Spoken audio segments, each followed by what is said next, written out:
This is pretty crazy. It's awesome. We actually drove all around these mountains, and we got some water, which was pretty cool. The water was freezing cold. It was like natural running water from a cave.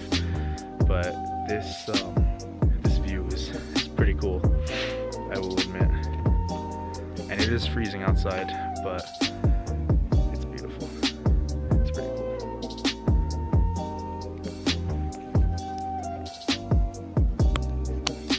You can actually see them doing fireworks down there. Let's check that out.